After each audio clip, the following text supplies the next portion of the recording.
We're going to look a little bit about monitors, not look a little bit about monitors, we're going to talk a little bit about monitors. Are you wasting money on monitors? Most people actually are, because they're doing either two things. They are buying a monitor that is way too high spec for the rest of the computer, and they are looking for the wrong things. So buying a monitor is almost, you have to think about it in a way that a monitor and the way your computer are spec'd should be one coherent thought. I know this is really difficult for people on the internet because they see bigger numbers, they get bigger reactions, they get more horny, and they're like, bigger is better. Well, it don't matter if you're having a 1440p monitor that can do 665 hertz. If your CPU and your graphic card can only push it in like Minecraft, not even Minecraft, fucking Solitaire, Pac-Man, it's meaningless for you. Yeah, it will probably give you better scrolling when you're looking at web pages and stuff like that.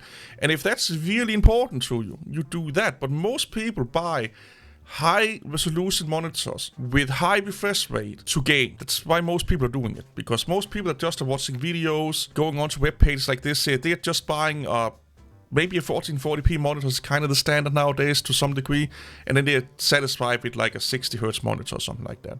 And they are not that expensive. So you have to think about, when you're buying a monitor, what can this system I have built or I'm going to build actually push? It don't matter if you're buying a 4K 240 hertz with 1 millisecond response time and you're buying like a 1060 or something. You know, it makes no fucking sense. This is actually a really cheap monitor. What is important to you? We can kind of, let's just use this one here as an example here. What is important for you? What should you look for? This is a 1080p monitor. I will do this. I will kind of say one thing. I will take resolution over refresh rate, as long as it can do over 60, and most screens can do over 60 hertz per second, okay? Or 60 hertz. Because you will probably play a game or like a game more if it looks nice, like if it's a 1440p, you know, crispy pictures, like it's IPS screen and stuff like that, and have a really good brightness. This is the one we're looking for. It's a 400 CD brightness, or nits. You can look for nits. So I would be looking for 1440p, maybe an IPS pan or something equivalent to that, with a high nit rate. You know, even HDR if you can get that, but you know, good amount of brightness, because they will give you really crisp and nice picture. And then the hertz, you know, how many frames, basically. You have to think about hertz as frames also. It's not really that important, because most people, and I'm sorry to say this to you, but you probably crap at the games that you play. You may think that you are a hardcore motherfucker on the Battlefield or the Fortnite field, but in reality you really are not. And for most people, running like a really, really high refresh rate monitor makes no sense. Going from 60 to 100, 144, you will feel it different. You will definitely feel it different. But for most people, it's not worth it if they have to pay a lot of extra money. If you can get a really cheap 1440p, 144 hertz with maybe HDR10 or really good brightness on them, that's also an IPS, go for it. Go for it. But if you can't, don't think about the frames per second as the most important thing, unless you are a competitive game. Most people have crappy televisions that they game on, and they're doing fine. The one other thing we see here is the input lag, 1 millisecond. This means almost nothing, because there are no standard in milliseconds. There are no standards. There are no concrete standards. I don't know what this is in milliseconds, if the like the input lag, but this is it a 4 or 5 second input lag?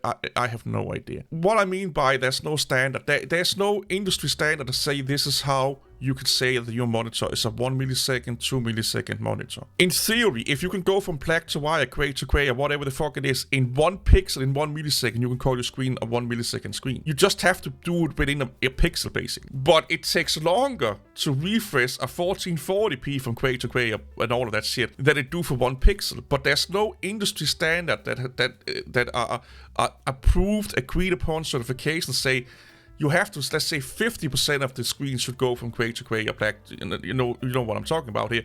Within 1 millisecond before you can call it a 1 millisecond screen. Most screens, when we're talking the full refresh, you know, the full input lag of the screen, if it's a really good screen, you're looking about under 10 milliseconds, like 8, 9, 6 milliseconds. If you're paying a shit ton of money, you could probably go down to 5. And you'd be like, why? But they're saying 1 millisecond. Yeah, that could be this little area up here, or it could be an area on the size of this Microsoft Edge icon here.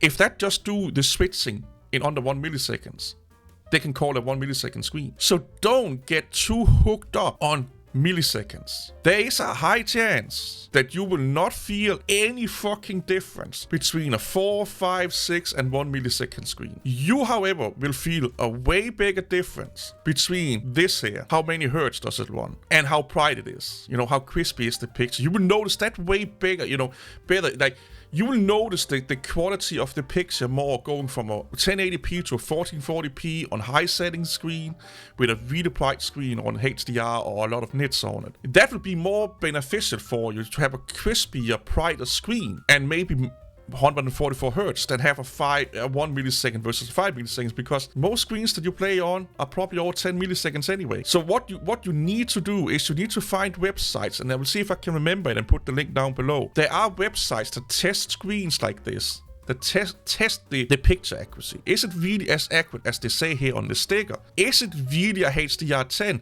Does it really do... Why the fuck... Oh, it's acting up now. I'm testing out Edge on Linux, as you can see. You know, is it really doing its thing here? You know, is it really running 240 hertz? There are sites that are testing that, and they are also testing input lag. Sometimes, if you amped up the input lag, so I have that problem with my screen because it's not a high-end gaming screen. I can put this down to, I think it's 4 milliseconds or 3 milliseconds. But if I do that, I get a lot of ghosting when I'm doing this. So basically, the text on the screen will be staying there. And I can't record it because the recording software don't mitigate that. It don't record what you see on the screen.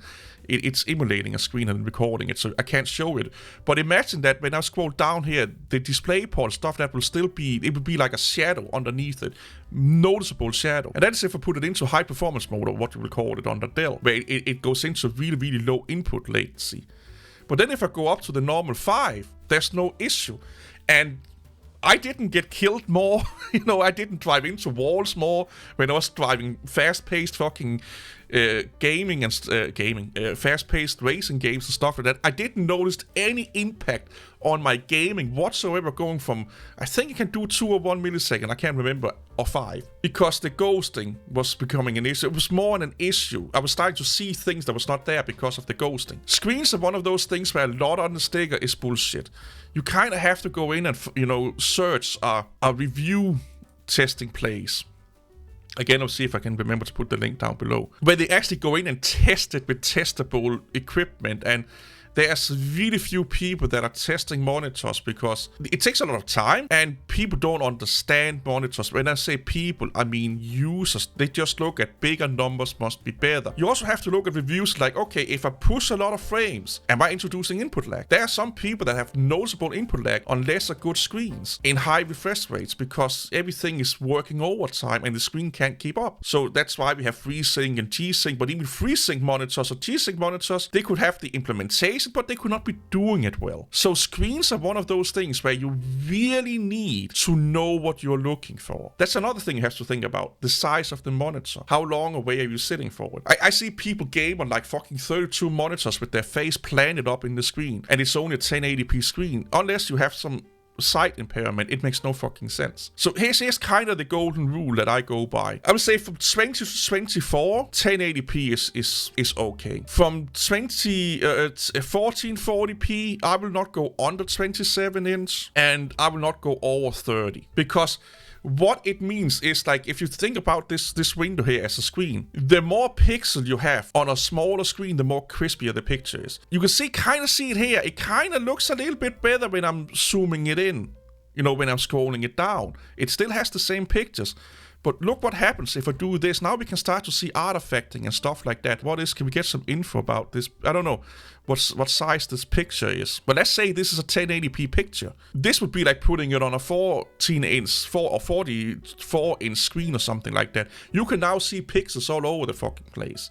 So if you are going to use smaller screens and you don't mind wasting pixels, or what you would call it, it's actually better to use smaller screens with a lot of pixels, aka a higher resolution, than it is to use a big screen with a lower resolution. So again, like I said, 1440p in my humble opinion where it looks best, I will not go over 32 inch. Actually, I'll probably not go over 27, to be honest. And then for 30 and up, I will probably just go with 4K, because you have to think about something called pixel per inch. How many pixel per inch is there? And the more pixels you have per inch, the bigger, the better picture will be. So you may not need a lot of brightness to get a good picture. Well, it always helps if you have like a lot of sunlight coming in. Don't buy like a massive fucking monitor and then run it in 1080p. If you're sitting at your desk, like I'm an arm length, a little bit over an arm length away from the screen, 27, maybe 30 would be the sweet spot. Or else you will be sitting and doing this, and that's not good for your neck. You basically have to, I'm not even centered right now, but you should think about when you're buying the size of the screen, depending on how far along you're sitting. You should be able to see the whole screen without moving your head. You should, and even preferably moving your eyes. When I'm looking at the middle of the screen here, I can see the whole screen. It helps if I move my head a little bit and my eyes, but I can still see the whole screen 100% by looking at the middle of the screen. That's kind of how you should think about it. Can I see and function and understand what's going on when I'm looking at the middle of the screen? That should be your guide mark. If you can't, it's too big. If you feel like your peripheral vision is way beside the screen, you may need a bigger screen. So let's say if I'm looking at the screen and I can see everything on the screen, plus I can also then focus on my desk lamps and my fucking blow-up dolls and all that shit, then I may need a bigger screen because I can still focus on the screen and everything else. It should be like when you're looking at the screen, when you start to stop focusing, when your focus go a little bit fuzzy, that should be kind of at the edge of the screen, because then you can concentrate on what's on the screen and you get the full picture. You can see people coming in from the side, your more situational awareness and all that fucking shit. So size of the screens depending on how far away you're sitting, and then you buy the appropriate pixel density for what, 1440p and stuff like that. Most people nowadays, they buy 1440p monitors. That's fine, that's great. Most people buy about 27 inch. That's perfect for most people. Most people get too fucking bogged up in high refresh rate, and their computers can just not run them. Don't think so much about that. Buy the monitor your computer can run. So I hope this made sense. A long ass video. See you later. Bye bye.